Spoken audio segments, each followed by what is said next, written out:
West Bengal school service commission তাদের second SLST exam যেটা নিয়েছে তার 11-12-এর যে এডিট উইন্ডো সেটা প্রকাশ করেছে এবং এই মুহূর্তে 11-12-এর জন্যই কিন্তু এডিট করা যাচ্ছে।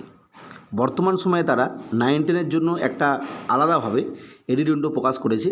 সেটা নিয়ে আমরা একদম অফিসিয়াল নোটিফিকেশান ধরে বলে দিয়েছিলাম যে কী করণীয়, কিন্তু তারপরে অনেকে জিজ্ঞাসা করেছো, সেই জন্য ডিটেলস ওই 9-10-এর যে এডিট উইন্ডো সেটা কাদের জন্য, ওবিসি ছাড়া বাকি যে ক্যাটাগরি আছে এসসি, এসটি, ইউআর বা পিএইচ, ইডাব্লিউএস তাদের ক্ষেত্রে কী করণীয়, বা যাদের এই মুহূর্তে অন্য কোনো সাবজেক্ট মানে অন্য কোনো বিষয়ের ক্যাটাগরির সার্টিফিকেট রেডি হয়ে গেছে, অর্থাৎ সেই সময় হয়তো এসসি ছিলেন না, মানে এসসি হয়তো ছিলেন কিন্তু এসসি সার্টিফিকেট ছিল না বা ইডাব্লিউএস সার্টিফিকেট ছিল না, এই মুহূর্তে তৈরি হয়ে গেছে, তাদের কিছু করতে হবে কি না বা তাদের কোনো সুযোগ দেবে কি না বা দিচ্ছে কি না সেটা আমরা বলে দেবো। আমরা যদি এখানে দেখি তাহলে দেখব 11-12-এর যেভাবে কাউন্সেলিং প্রক্রিয়া মানে এডিট উইন্ডোজ দিয়েছে সেটা 25 তারিখ অবধি চলবে। ঠিক 25 তারিখ থেকে 31 আগস্ট অবধি অনলি 9-10-এর জন্য এই এডিট উইন্ডো হবে, অর্থাৎ 9-10-এ যারা অ্যাপ্লাই করেছিলেন তারা এডিট করতে পারবেন 25 থেকে 31 আগস্ট অবধি। আর বর্তমান সময় যেটা চলছে সেটা 25 আগস্ট পর্যন্ত চলবে 11-12-এর জন্য।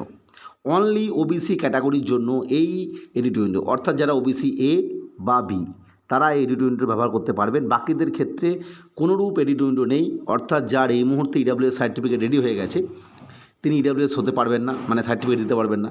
যারা হয়তো এসসি ছিল না, মানে এসসি ছিল কিন্তু সার্টিফিকেট ছিল না, তিনিও পারবেন না। অর্থাৎ বাকিদের কোনো ক্যাটাগরি চেঞ্জ বা নতুন ক্যাটাগরি আপডেট কিচ্ছু করতে পারবেন না। শুধুমাত্র ওবিসি এ বা বি যারা আছেন তাদেরকে অবশ্যই হয় ইউআর করতে হবে বা ওবিসি করতে হবে। প্রসঙ্গত বলে রাখা ভালো, যদি কেউ ওবিসি ক্যাটাগরি চেঞ্জ না করেন অর্থাৎ ওবিসি এ বি থেকে ওবিসি শুধু ওবিসি বা ইউআরএ না যান, এটা না করেন, তাহলে সে অটোমেটিক্যালি 31 আগস্টের পর তার প্রোফাইলটা ইউআর বলেই গণ্য হবে, অর্থাৎ পরবর্তীতে তার কোনোরূপ অভিযোগ এন্টারটেন করবে না এসএসসি, এটা কিন্তু স্পষ্ট উল্লেখ করে দিয়েছে।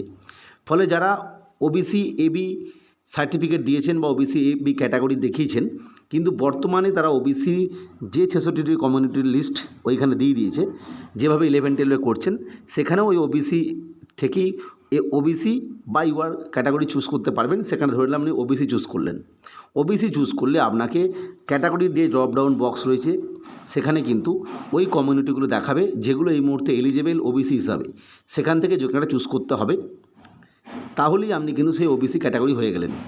যদি আপনি ইউআর ক্যাটাগরি চুজ করেন সেক্ষেত্রে কিছু করার দরকার নেই, অটোমেটিক ইউআর হয়ে যাবে, সেক্ষেত্রে কিছু চুজ করার দরকার নেই।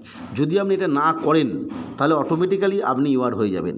এবার একটা বিষয়, যারা ওবিসি থেকে ইডাব্লিউএস এই আশা নিয়েছেন বা যাদের সেই সময় ওবিসি ভ্যালিড ওবিসি এবি ছিল সেই সময় লিস্ট অনুযায়ী, কিন্তু বর্তমানে আর ওবিসি নন নতুন বিসিডাব্লিউর যে নোটিফিকেশান অনুযায়ী, কিন্তু তার কাছে ইডাব্লিউএস সার্টিফিকেট আছে নির্দিষ্ট ফাইন্যান্সিয়াল ইয়ারের, অর্থাৎ যে সময় পরীক্ষাটা হয়েছিল সেই সময়কার, তাদের জন্য কিন্তু কোনোরূপ সুযোগ নেই।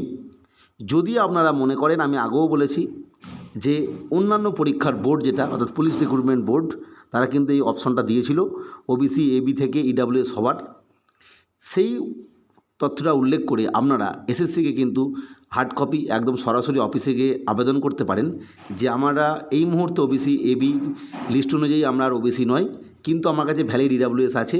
যেহেতু আমরা সেই সময় ইডাব্লিউএস ভ্যালিড ছিল, মানে ওবিসিটা ভ্যালিড ছিল তাই ওবিসি হিসেবে দিয়েছিলাম, কিন্তু আমাকে ইডাব্লিউএস করতে দেওয়ার সুযোগ দেওয়া হোক, এই আবেদন যদি এসএসসি গ্রহণ করে সেক্ষেত্রে হয়তো আপনাদের ইডাব্লিউএস অ্যাড করতে দিতে পারে। কিন্তু এই মুহূর্তে কিন্তু ওবিসি থেকে ইডাব্লিউএস অ্যাড হচ্ছে না, অনলি ওবিসি এবি থেকে ইউআর বা ওবিসি ক্যাটাগরিতে আসতে পারবেন। ফলে ইডাব্লিউএস নিয়ে যারা চিন্তিত তাদের জন্য এই বিষয়টা, আপনারা চাইলে কিন্তু অফিসিয়াল ওয়েবসাইটে গিয়ে বা একদম সরাসরি অফিসে গিয়ে এটা দেখাতে পারেন সমস্ত কাগজগুলো, এবং অবশ্যই কারণটা উল্লেখ করবেন পিআরবি দিয়েছে একই মানে পশ্চিমবঙ্গ সরকারের বোর্ড, এবং আরেকটা বিষয় উল্লেখ করবেন যেহেতু সেই সময় ওবিসি সার্টিফিকেটে ছিল ইডাব্লিউএসে ছিল তাই ওবিসির সুযোগটা আমি নিয়েছিলাম, যেহেতু এই মুহূর্তে ওবিসির আর নেই ভ্যালিড নেই আমার ক্যাটাগরি, সেহেতু যেহেতু আমার ইডাব্লিউএস আছে সেই সময়কার, তাহলে আমাকে ইডাব্লিউএস সুযোগ দেওয়া হোক। এরপর যদি এসএসসিটা মান্যতা দেয় সেক্ষেত্রে হয়তো আপনাদের এডিট উইন্ডো দিতে পারে পরবর্তী ক্ষেত্রে। আপাতত কিন্তু শুধুমাত্র ওবিসি ক্যান্ডিডেট ছাড়া বাকিদের কিচ্ছু করার দরকার নেই। আর যদি কেউ কিছু না করেন ওবিসি হয়েও, সেক্ষেত্রে তিনি অটোমেটিক্যালি ইউআর হয়ে যাবেন। এই বিষয়টাই বর্তমানে আছে, আর কোনো বিষয় নেই।